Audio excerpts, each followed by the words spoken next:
Morning, everybody. Welcome to BetaBagels 13, your community boards, public interest tech, and power in local politics. Today's Friday, January 30th, and it is a cold and chilly day and week here in New York City. Excited to have you all here. Just for some context and level setting, I want to give you a heads up what BetaBagels is. This is this New York City breakfast series that BetaBagels has been producing for a few years, where you can chat with government and civic leaders using tech and data and design to bring transparency to government and improve the city. So this is our 13th edition, and we're trying to keep up the momentum with exciting talks.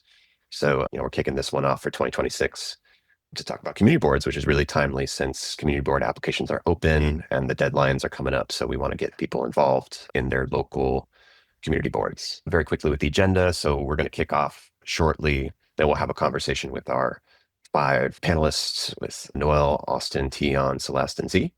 Then we'll get into a little bit of a Q&A to feel free to ask questions throughout the chat. And with that, I'll pass it over to Noel, Executive Director of BetaNYC. Take it away. Great. Thanks, Duncan. And thanks, everybody, for joining us for lucky number 13. We are so excited to kick off 2026 with an exciting conversation around community boards. BetaNYC, when we got our start as a meetup, more or less, we were joined by an individual named Tom Lowenpolt, who's Queens Community Board 7, rest in peace. He was an instrumental character in our early days. He led the Queens Community Board 7 to talk about their website. He was a community board member and helped really organize their information digitally, and then was also a leading voice in the community board to champion a top-level domain, a city-specific top-level domain, which gave birth to .nyc. And so at the core of our mission is to make information accessible and use open data and technology to improve our communities. And that really comes from the beginning of us as community members coming together to understand what is data and what is information, and how can we use it to engage with our neighbors. The next slide, please. And we want to make sure that we root ourselves in the land that we are in. And BetaNYC acknowledges the land politically designated as New York City to be the homeland of the Lenape, who were violently displaced as a result of European settler colonialism over the course of 400 years. The Lenape are a diaspora people that remain closely connected with this land and are its rightful stewards. We also recognize that New York City has one of the largest urban Native American and indigenous populations in New York City. New York City is home to over 115,000 intertribal Native American, First Nation, and indigenous peoples, the largest of any urban city across Turtle Island. Some have been born here with family roots in the New York and the surrounding areas and the surrounding nations that go back for generations, 10,000 years. Others have come to New York City to find out what they couldn't find anywhere else. Each one is contributing to the rich and diverse culture that is the New York City's urban Native community. We at BetaNYC pay respect to all Native peoples, past, present, and future, their continued presence in the homeland throughout the indigenous diaspora. We offer our care and gratitude to the indigenous peoples of many nations who continue to act as stewards of the land to this day, and encourage you to learn more about these vibrant communities among us. We also pay respect to the indentured servants and slaves who were brought to these lands to build the city that we know today, and we give our thanks to our ancestral mothers who fought for and continue to fight for universal suffrage and human rights. Our fight for the future is not siloed. Equality, equity, and opportunity are all interconnected. We welcome you today to this conversation. Next slide, please. So today's agenda, as Duncan illuminated at the very beginning, is going to be focusing on community boards. And we have 4 amazing speakers.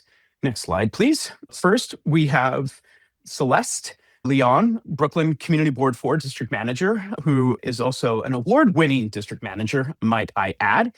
We have Austin, Brooklyn Community Board 1 member, also someone who you may have seen through the social media as various stunts or potentially a stunt actor on a certain bike film. We have Dr. Teon Brooks For those of you who have been in the Mozilla community, know this esteemed intellectual individual and now nonprofit entrepreneur. And then we have a former BetaNYC employee who's out there in the world working at CUNY, He, who is now the grand steward of many magical data sets and data insights. And it is a pleasure to have all four of them coming from the grand Long Island speaking to us today. And so if we can, I'm going to go into questions. Speakers, if you can first introduce who you are and how you became involved with your community board. But for Celeste, I'm also going to ask you to kick off this conversation for someone who's never interacted with a community board. What does a community board do and where do they have real influence? Got it. Good morning, everyone. Great to be here and see so many folks on this morning. I started out not really knowing that I was going to end up in public service. I went to work for an assembly member temporarily as a communications assistant, and I thought I was going to go into publishing. But then I ended up staying with the team, and in a way, I've described it as a homecoming. I have roots in Bushwick, which is the district that I serve. I was raised in the neighborhood. And after working for the state assembly for a period, I followed the same elected official, former assembly member and Councilman Rafael Espinal to the city council. And I was a liaison for the community board during that time. And so I built those relationships as a stakeholder. And then when the job opened up, I didn't even realize it was going to be an opportunity for me. The district manager was letting me know I thought she was confiding in me, my predecessor. But turns out she thought I might be a good fit. And eventually the board had a whole interview process. There was a deliberation of the board, and I was elected 23-16 in front of a full board and the public. And that was about, as of March of this year, that's going to be 9 years ago. So it's been a fascinating journey. And I would say for folks who've never interacted with the community board, right, you come into these meetings, it can be very heated, very tense, or very long. You're just like, there's so much going on there, like all of these different subjects. Depending on where you go, what board you're participating in. But at the core, boards were tasked by the city charter with monitoring and informing the delivery of city services. And I've always described it as two main responsibilities, right? Where the majority of the board's influence is, not the whole, but like you have the Uniform Land Use Review Procedure, the ULURP process, right? Informing zoning changes that happen within a district. That could also include like the Board of Standards and Appeals, anything that has to do with housing, right? Those are going to be big changes. Or a comprehensive plan or any type of zoning conversation, big changes that impact a lot of people. And then you also have the district needs and budget request process. So every year the boards are mandated to create a statement of community district needs. And that's really where boards have an opportunity. And I wouldn't just say boards, but the community at large has an opportunity to inform. We don't really talk about it as like participatory budgeting. But if you think about it, it was the original form of participatory budgeting. It just wasn't funded. So we start the beginning of the city's budget process, and then there's a full cycle of deliberation that comes afterwards. And I'll leave it there. Great. You are such an instrumental individual in helping organize the future of community boards. You've helped christen a body of a working group called the Future of Community Boards. Can you tell us a little bit more about community boards as little city halls and where do you see their real power and how us as nerds, public interest technologists, designers, analysts, like people within the digital technology sphere of things, project managers, how can we bring our skills to community boards? Yeah, I think there's so many ways to structure this conversation, but I kind of want to frame it as like thinking about two different viewpoints. You have the community facing viewpoint and you have the office facing viewpoint. You have the board and then you have the district office with the staff. And I think that there are different levels of accountability that come into that. And then also just recognizing that sometimes there's a gap. Sometimes maybe only a few board members know what the office does. And so it's encouraging people to really understand what the staff are doing, what the district manager is doing. Every board is different. There's diversity amongst the boards, but encouraging folks to better understand the work that's being done in the office and how to inform it. And I would say as it comes to technology, one of the first things that I noticed is that there wasn't equal access to technology. Even if you know about it, you may not feel comfortable with using it. And there isn't training to be able to say, hey, let me have my team. I would say until BetaNYC showed up and was like, hey, we can help bridge that gap. There really wasn't anyone who was actively taking on that role. And of course, training has evolved since then. But it's also about the knowledge and sustainability. I could know about different tools, or anyone can know about different tools, but if a staff or a team or a board, right, isn't able to sustainably use those tools, that's what we have to figure out ways to integrate it, right, into the infrastructure.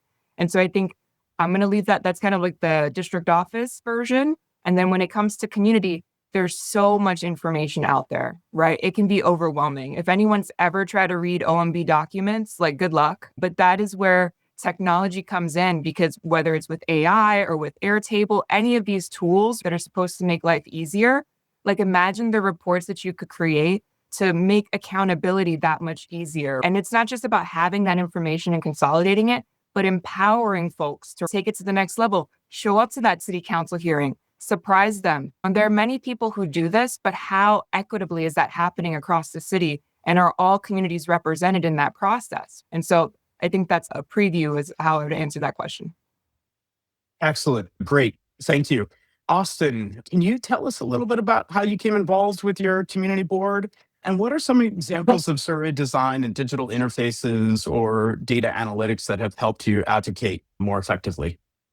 Oh, yeah, certainly. So I think that before I joined the community board, I had a different idea, as I think a lot of community members do, of what a community board can and do. The thing that we see in meetings a lot is that people will come to us and be like, this thing sucks. Why aren't you changing it? And we're just like, hey, we're advisory, and we're actually probably going to vote the way everyone who came to speak on this issue is going to vote. But please say your piece. For me personally, it was a lot of what drew me to the community board was street safety. I would come to a transportation committee meeting often after a friend had been killed in the neighborhood. And it was very tough and challenging to wait until I could speak and then say something at the end of the meeting and just feel like, okay, what was the point of that?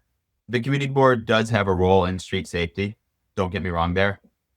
But also, it was a deeply unsatisfying way to try to affect change. And so I thought, okay, I can join and have an impact here. Also, I organized an event in the neighborhood too. So I had an interaction with the community board where if you organize an event where you close streets, you basically have to talk to all the stakeholders. And so it's council member, precinct, community board.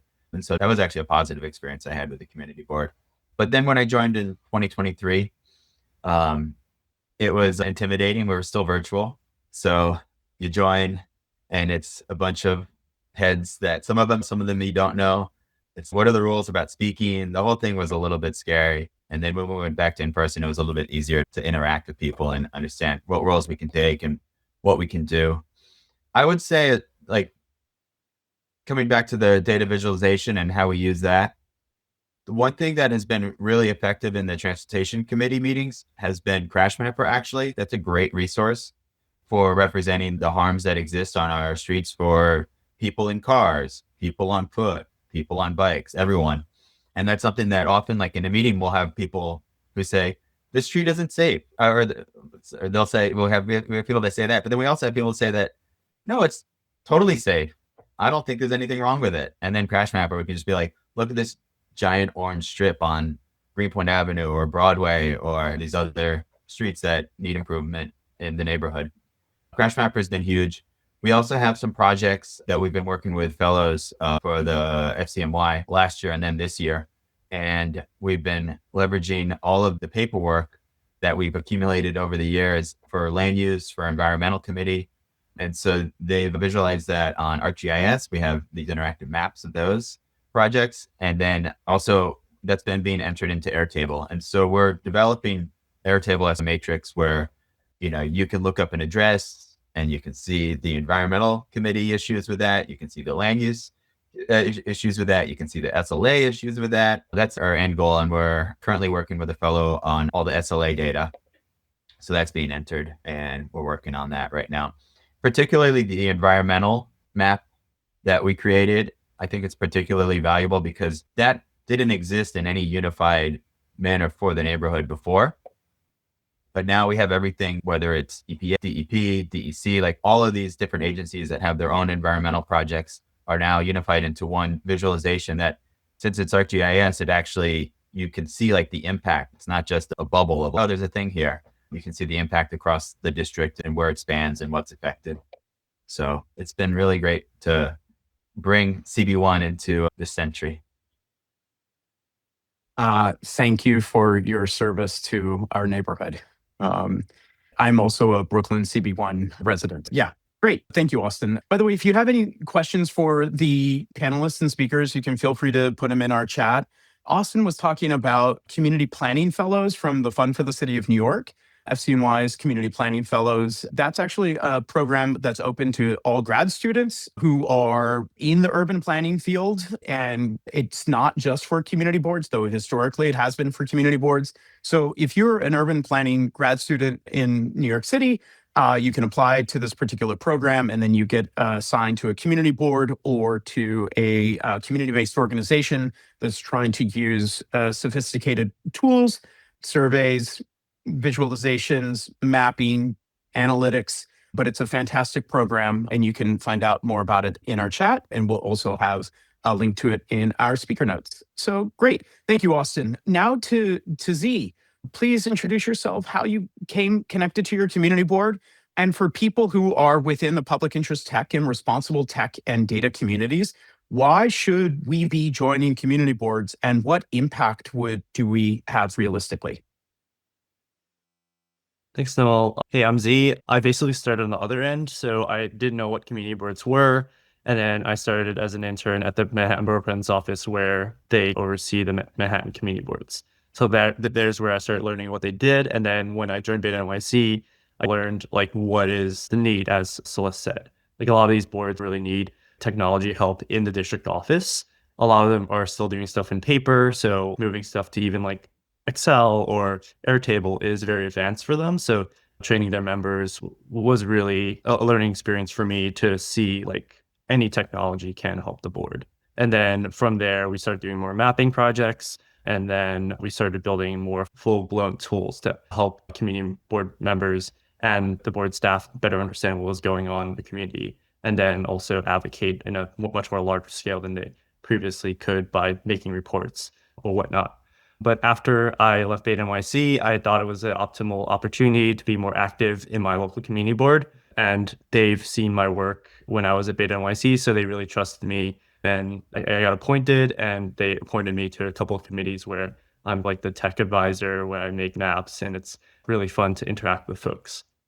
So in regards to your question, Noel, of where public interest technology can really help in boards, I feel like community boards are where there's a lot of people are just collected in a room during the full board meeting. So you have the city agency sometimes give presentations there. You have the officials that send their representatives there. And then you also have board members who are also members of other community organizations or local civics. So all of those folks are working together to solve kind of issues or talk about how they previously solved those issues.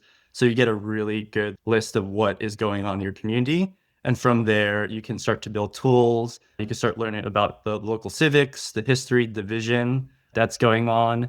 And then once you build your tools, it's an excellent testing ground to get really excellent feedback from your board members. You can really try to drill down and try to solve this issue, or create a really good application to showcase an issue that can, if it doesn't work on the board level, when you're trying to advocate for, I forget what it's called, but a proclamation or some kind of official board notice saying that they are acknowledging this issue. If the board doesn't do that, you can definitely share this tool with other members of other community boards, or even you can just share it with the CivicTech community to say that this was tested with actual people and also criticized by actual people. So you get really good user testing. And then I think lastly, again, a lot of your board work is advisory, but the work that you do is just beginning to show the potential of how technology can start help solve issues in your area. Great. Thank you, Z. I think that's a really important point to echo back out, even from what Celeste had originally mentioned, which is that it's really important for us as community members to understand what are the needs from all of our other community members. When BetaNYC started, we had these hack nights, and people would just show up really eager to build something in a vacuum. And what we have discovered, and one of the reasons why we don't focus on hack nights as much, is the fact that there are these other opportunities to really understand what are the needs of our neighbors and let's focus on addressing those needs. And not all of those needs are needing a website. Those needs are skills-based. How can we use better facilitation? How can we do some basic analytics? How can we use the tools that are out there that are currently have been developed by the city to share information to help inform and really ground truth the conversations inside of our community boards and other community conversations, whether it's city council, whether it's taking these issues up to the borough president, talking to assembly members, state senators, as well as congressional representation. And to that, I'm really excited to have Dr. Brooks here as part of one of the panelists. We first met out in London at MozFest, and it was really exciting to go to a community board meeting and stand next to Austin, and then all of a sudden see Dr. Brooks. And I'm like, wait, what? You live in the neighborhood? What? You're my neighbor and you're on the community board? Awesome. Dr. Brooks, can you tell us how you became involved with your community board and what tech industry skills translate to best to work in the community board? And tell us, what skills do people need to learn to essentially to do that type of translation? Sure. Hi, everyone. I'm Teon. I live in East Williamsburg, and I started my career working in neuroscience. I came to New York to study neuroscience, and I really got involved with open source software development. That really took me over to work in the industry, and I worked at Mozilla for the beginning of my career, the first 6 years. And that was a lot of building open source tools and using data science. I worked on the data science team and the product management team, really to try to understand like how can data best inform the products that we make and how can we use it and make it useful for the end user. So that's how I ended up meeting Noel when we were at MozFest. It's the Mozilla Festival. It happens annually, and it brings together technologists who all are interested in serving the public interest. So I moved into Williamsburg in 2018, and I've been trying to get grounded in the neighborhood. I started going to community board meetings, and I think one of the things that was really poignant at that time was that I remember going to one meeting, and there was a question asked by an audience member of like, who owns a car? And they asked to the whole audience, and the majority of the board raised their hand. And then the person asked who here walks or bikes, and then the majority of the audience raised their hand. So I thought that was an interesting time where it's like I felt that we needed to have more representation of like people who use alternative means of transportation, and that's what led me to really want to apply and be part of the community board. So just taking that, you can just look at the data of that was that there was a misrepresentation of like people who are pedestrians or biking being represented on the community board. So those are the types of insights that I like to bring as a data scientist. I like to both couple the data that we see. So this can be in surveys, this can be in reports, and also learn from the community itself. And that's where I've been learning a lot being on the community board. So this is where I've learned more about just like the environmental impacts. And those are things that I learned from people who focus on that. And sometimes that shows up in the reports, but there's lived experiences of people in the neighborhood that share that more broadly. So it's a matter of bringing both the data so that you can have the concrete examples of things that are being reported, also with the lived experiences of people. And being able to combine those two gives a better representation instead of just one story alone. So you need to have a great understanding of this if you really want to serve the whole community. Let's see. Yeah, using tools. So I like to build things. I remember when I first joined the board, it was 2020. So I applied in February, the pandemic happened. I was appointed in May. So I served my first 2 years on the community board virtually, just like Austin mentioned. And that was a very different dynamic. I never actually got to meet any of the board members because I served for one term and I had to take some time off. And I just rejoined the community board this May of 2025. So this was the first time I got to meet a lot of the board members that I had met 3 years prior. And it really just changed the dynamic. And you really get to know your neighbors. And that's the one thing I see about community boards is that you get the diversity of representation across your neighborhood, like age and race and religions, and all of the people are just like represented there. And you don't really get that same aspect if you are just living your lives, because you can see Williamsburg has wealth disparities where you can see different experiences if you only just stay in your bubble. So community boards provide that mini town hall that allows for people of all economic brackets all be in one space together. I used to run a Twitter account back when Twitter existed, as it did, where I would actually post the meeting notes for those who are more like technology focused. This is one way that they would like to see like updates from the community, which was very different than what the board was offering, because we would send out emails and there would be a listserv. So this was like trying to fill the gap of the technology. So it's like trying to understand like what are ways that we can meet the whole community. Some really like to have printouts, some really like email, some really like to have microblogging. So Blue Sky is where I reside these days. Is how do we build tools that actually reach the entirety of our neighborhood? And that's one of the things that I've been talking with Austin with, of like, how can we better facilitate the hundreds, not thousands of emails that we get from the community board every day, all day. And I really think the district managers, because they are really doing the Lord's work of trying to process the large volume of data that we receive. And one thing that I would like to figure out is what are best ways that we can surface this type of information. And Celeste hit this on the head when she mentioned what are these different tools that we can use. So those are things I really want to dive into more as I get back involved with the community board. It's been really refreshing to be back also in person. I would also love it so that we can build technology to make sure that the meetings stay open and accessible, because one thing that we learned during the pandemic is that having live stream of the community board meetings were really impactful for people who aren't able to actually be there physically. So we should both facilitate in-person meetings. We should have virtual meetings, and we have to figure out how do we support that, because we are a bunch of volunteers and we would love to have a larger budget from the city so that we can actually facilitate these types of things. So I think I'll leave on that point. Great. Thank you. We're now going to move to a little popcorn conversation before we get to the community Q&A. As this conversation is designed to recruit public interest technology, the tech for good, the responsible tech community, the data for good, the AI for good community, if you could give applicants one piece of advice for serving in the public interest mindset, what would it be? And what to put on their application for joining? Because that application process is going to start digitally, and then it's going to go to a borough president. The borough president's going to review it. It may get some city council member review and then come back. So yeah, what advice could you give to applicants, how to serve in the public interest mindset in general, and then possibly what to include on their application? Who would like to go first? I can go first. Just with something kind of generic. No job is too small or too basic.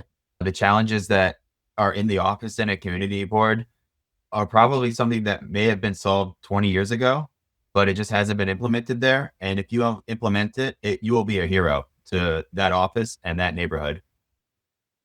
Celeste, do you have something to add to that? Yeah, I can echo that. As someone who joined a board with members that have been doing this work for a very long time, and there was a big gap between technology and their knowledge base, I was asked to basically implement social media, implement a new website, all of these things, and they fully trusted me to do this. But I welcome, and usually it is a relief when there are other members that join and offset some of that, because we don't have a dedicated staff person that can really manage all of those technology tools. And so it ends up being something else that I add on in addition to everything else that I have to do as a district manager. So I would welcome board members with that skill set. Absolutely. Yeah, there's definitely a hole in capacity. So being able to put in your application that, you can do really like basic stuff to improve the quality of the community board. Like right now, I'm actually working on making a social media account with my social media committee members, and also making our meetings live and also recorded. Just those little things that you list on your kind of resume or your application questions carry your application a long way. Also, if you haven't attended a community board meeting, attend one, because I think that's like the lowest criteria that you need to have your application actually be reviewed. If you can attend a meeting, there's wonderful recordings of some of the board meetings. So you get to actually get a sense of what's going on in those meetings, and also how long the meetings can get, because being on a community board is a large time commitment, and understanding that you're going to maybe spend one night a month or two nights every month, like up till 10 p.m. or 11 p.m. just in a room with a bunch of folks. I think that's really important.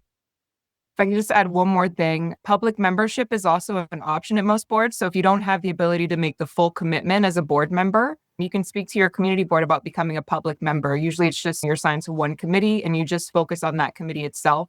I've seen a lot of folks use public membership as a way to gauge like their overall capacity and ability to work with the board, and then eventually apply to become a public full board member, be appointed by the borough president. Yeah, we've had some really amazing public members have a significant impact in Brooklyn CB1, just coming in and saying, I can really only focus on this one particular issue. And they zero in on it, and that becomes their thing. Teon, do you have something to add? Yeah, I would just say if you have the capacity, make sure that you can just say that you're willing to come in, help in the office and rolling up your sleeves and helping get work done. That's one thing you learn, just like in volunteer work, is that there's always ample opportunity to get involved, and being able to highlight what skills you're able to bring. I think that will do dividends for just productivity, both in the office and the community board. So being able to volunteer your time, that's huge. And make sure you include that in your application.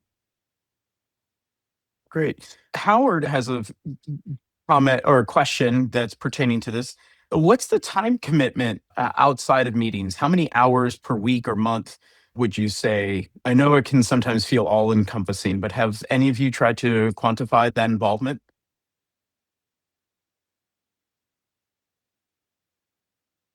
I've tried to just also dedicate 30 minutes a day just to go through the emails. And that still is not even enough because there's so many that come through.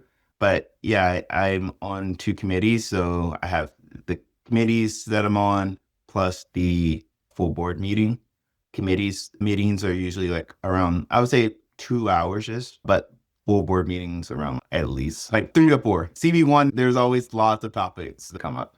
That's just a rough estimate. There's a weekly commitment of a couple hours to just keep in mind, plus the overall board meeting, which can be significant. So. I think a really awesome thing about committee meetings and also outside work with fellow board members is that you feel like you're a part of committee. So that time doesn't usually feel like it takes a long time. You're actually actively going and trying to discuss and trying to figure out how to solve a problem. But the full board meetings usually feel the longest because there's so much procedure. But it is rewarding to go through the whole entire agenda, which is usually very long, but you do get a full picture of what's going on for that month. Yeah, I think Pia made a comment here in the chat. It also depends upon who's running the meeting. I have seen CB1 have some very straightforward, very productive subcommittee meetings. And then when it gets to full board, all of a sudden things just go completely off the rails because there's just a lack of organization. And then all of a sudden it's like calling out for, okay, we're going to vote on this resolution. And it's kind of like, which resolution? And it's like, well, it's in your email. And it's like, well, I got 30 emails today. Oh, it's an attachment. It's a PDF attachment, but it was the third PDF attachment that we sent in the email notification. And so can everybody take a moment to get to there? And that due diligence of being helpful in like information management and helping scaffold things. And I've seen some really productive community boards here in Manhattan where they have an Airtable database that has all of the resolutions that are going to be voted on so that way people can really see things. I think that those are opportunities to bring our diverse professional skill sets to these community boards and help make meetings run more effectively. Austin, yes. I just wanted to respond to Howard as well, because I don't feel that his question was fully answered as far as time commitment outside of meetings. So working with the fellows, that has probably been maybe about 6 hours a month, I would say, when we've had them that I've devoted to that. And then let's say an additional like 4 to 6 hours of other things that I've directly done to help the office. That has looked at that often that's looked like physically going to the office outside of meeting times. And there's a travel time component, but in total, it's probably about 12 hours, maybe 16 hours a month. And it's been impactful. It's been fascinating to hear about this from the board member point of view, since I'm the one usually sending out all the information, and definitely heard it's in this email and so on and so forth. And we've spent a lot of time. I have a lot of different board members. When I first came to the board members weren't even using email. They wanted me to mail everything a week in advance. And if they didn't get it, they would not have their meeting. And it wasn't until the pandemic that I caught a break. And I was like, this is horrible what's going on, but I can maybe move us a little bit closer into the future.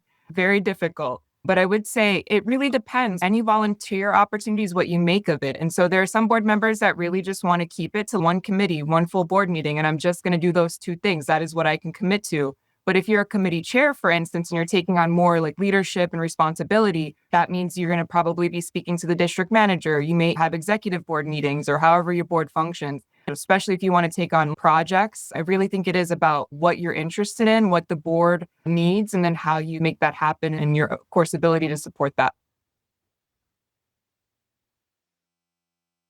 Awesome. I am going to pull open the slide deck here real quickly and just say we're not going to end the questions, but this is our link. This is a QR code that links to this week's newsletter that has a listing of all of the community board application URLs. Community board applications do vary by borough. Once again, community board applications are controlled by borough presidents. So the first application that's going to close is going to be February 6th, and that's Brooklyn, which is just right around the corner. I can't believe we're almost already done with January. And then we have Manhattan, which is going to be February 6th, Brooklyn.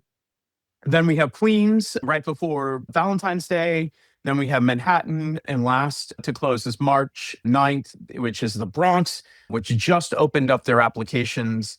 And then Staten Island only has 3 community boards, and they have an ongoing. For the Bronx, Brooklyn, Manhattan, and Queens, you're actually going to be using some web forms that our Civic Innovation Lab has helped create. And for those 4 boroughs, BetaNYC is actually a contractor to help make sure that borough presidents have a streamlined, simple, easy to use interface that goes from the application process to Airtable. This is work that Z did when he was here as part of our Civic Innovation Lab. And we continue to support community boards. And all of this comes from a charter revision process that we advocated for many years ago due to the fact that we were engaging with community board district managers like Celeste and hearing from their needs very explicitly that like we needed more diverse membership and representation on community boards. And we had an opportunity, BetaNYC had an opportunity to go to a Charter Revision Commission. And I sat next to then Councilmember Brad Lander and I said, hey, like we should standardize a practice that's already started in Manhattan. And then we ended up voting on it in November. And then that became now city law. So democracy actually does make iterative improvements. And this conversation is a direct response to that. This is where you find out your community board applications. We really want you to join. And yeah, let's keep on doing questions. Duncan, do you see any questions from the community that you want to bring up? Absolutely. Just chiming in here, a great question from Tal here had to do with sharing files and resources. But basically, have you tried getting other board members to utilize Google Drive or online shared drives, experiencing with CB adopting new technologies? Does it vary board to board? Is there a standard operating procedure? I think it might be a good question for Celeste. Yeah, I can take a shot. Like I mentioned, I was hired with the expectation that I would maybe not bring all of those things all at once, but very slowly integrate them, very slowly. But we have used Google Drive. I would say we've evolved past the Google Drive, but we still use it for archiving committee mail, for instance. And I think it was Teon who mentioned thousands of emails. How do we get that information? It was very stressful for me to be one person that was like the touch point for everything that was coming to the board. And I was like, I can't keep all of this. I felt like a human Google. And so what we did over time, Airtable, I think, was super helpful. We now have community notices. We also have agency notices. So every single public hearing notice I get goes on that. And that's publicly available on our website. Every single community notice, if so-and-so is having this event, that event, whatever they're doing and they send a flyer, it's going on community notices. Granted, we do filter them, but basically figuring out how to just facilitate that information. And that's just because I'm here, I'm an employee, I have that skill set and I can do that. But I think for some boards, it goes back to what I was saying before. It's not that I can't speak for my colleagues, but I would like to think that if there were models for boards to review, don't recreate the wheel. I look at stuff that Manhattan boards do, Queens boards do, just to get a sense of what's there. I share that with the board to see what they're interested in and just try to integrate that into how our workflow is, as opposed to just trying to standardize and make it a one size fits all. Yeah. Awesome. Can I just chime in? Another great place to understand how community boards are operating from borough to borough is the borough district, no, not service cabinet meeting, borough board, which I believe is recorded and live streamed. And borough boards is when all of the chairs of community boards get together. And then some boroughs have district service cabinet meetings, which are the district managers, where they talk about the issues that are at hand. Manhattan historically has recorded or live streamed them, and that's a very useful place to understand where best practices across community boards are happening. Back to you, Duncan. Great. We have about a couple more minutes for questions. And I saw one from Josh earlier, which was kind of a question about who gets to form the final agenda for the community board meetings, and does this authority differ from board to board? A little bit of a process question, but I know what gets put on the agenda or what gets tabled can be very impactful in terms of decision making and conversations at those meetings. I was really curious to hear from other boards. Teon, you want to go?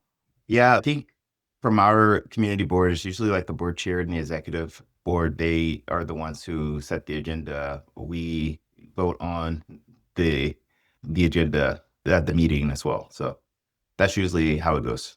I'll just add that there's a committee report every meeting. If the committee met, they do their report. And so it's actually in the committee reports that you have a lot of the votes that happen. So all the motions, they come out of a committee. Motions will typically come out of a committee, and then they'll be voted on by the full board. So kind of the meat and gristle of what we do as board members, which is we can listen, but then when we actually do take an action, which is voting as a community board, that usually happens within the committee reports. And that's something that's not set by the executive committee. It comes out of all the subcommittees. Yeah, for Queen 7, it's the chair, but yeah, it's dependent on the bylaws of your specific board and how they determine things. So there's been a couple of instances where our board chair hasn't approved things that have gone through committee and voted on a committee, and it's really frustrating. So I think one of the large priorities of modernizing boards is trying to figure out how can you get yourself on a really meaningful committee that you can put your time into, and then from there gain the trust of the committee chair, but also the board chair to be able to bring forth these agenda items to the full board. One thing I'll add that Z just said, every community board has their own bylaws. The bylaws are public, and you can look for the one for your community just to see like how the lay of the land work. But part of every community board is that they have their own bylaws. Some borrow from one another, but that's typically how it goes. Yeah. The only thing I'll add is the chair sets the full board meeting agenda, and the committee chairs, they set their agendas. And the way that those agendas are basically put together, I will get requests from the community, from folks that are interested in speaking. And then I essentially ask, when do they want to put them on the agenda? When do they want to calendar that meeting? And that's essentially how we conduct business. We just had a couple minutes left, and we wanted to wrap with the final audience question, which was from Susan. And from each person, in a quick 30 seconds, what's a favorite or most impactful moment you've experienced as a board member, whether it was a decision or a landmark motion? Is there anything that was like a favorite or impactful moment for you all? I think one for me was when the East River State Park was renamed to Marsha P. Johnson Park. Some of the designs that had come to the board from the Parks Department did not align both with the community and also with the family. And I think that was a rallying moment for the community and the community board, where we're like, these are not the things that we would like in order to honor Marsha P. Johnson. So if you go look at some of the initial designs, you'll have a kick out of it. But I think that what that did, it brought all of the stakeholders together, and we actually created a very thoughtful representation of Marsha P. Johnson's life. And now that lives on in the park. So that was like one of the moments I was like, wow, like the advocacy for the community board really helped change the direction that was just going to come in, because the Marsha P. Johnson State Park is owned by the state and it's not part of the city. So that was where we actually use our advisory power to actually try to influence what was happening in a different level of government. Yeah, I can speak really quick. I say there are three things. Hyper specific would be the Bushwick Community Plan, which was an early form of comprehensive planning and unprecedented community collaboration within the district. I'd also say like anytime the board navigates tension and conflict in a way where we all can come back together and still have conversations after we disagree very heatedly. And then the last, just putting on my future of community boards hat, would be when we finally got like dedicated participation from Staten Island. We could say we were a citywide working group, and it was really great to have that moment. Yeah, for me, it was after a heated argument about a sewage pipe that they were going to start bleaching the water to, and that got everyone heated because the way we voted was the question was flipped, where a yes means no and a no means yes. And then that caused a de facto group of new members plus some old members to meet for dinner to try to solve this issue outside the board. But then we eventually came back to the board to try to remediate the issue and try to get the chair to agree on having a possible person to come in to better solve that issue in a way. So that's actively going on right now. And then for me, when I became chair of bylaws, the first thing that I made sure we do was finally take our bylaws from a PDF printout scan that you couldn't select text on, you couldn't search on, to a PDF that actually has all those functions and is ADA accessible as well. Awesome. Thank you all. So we're just about at time, but we're going to wrap up with some closing remarks from Noel as we move forward. Very interesting audience questions. Thank you all for participating and engaging. And over to you, Noel. Great. Thank you. Can you share that last slide that we have going? If you read our weekly newsletter, which I hope you do, at least somewhat, you know that for the last 6 weeks or so, our encouragement has been to stay connected to your community and really to be thinking about how to join the community board or at least engage in the community board. What we also talked about here in some of the comments is that there are other community organizations that are not just the community board.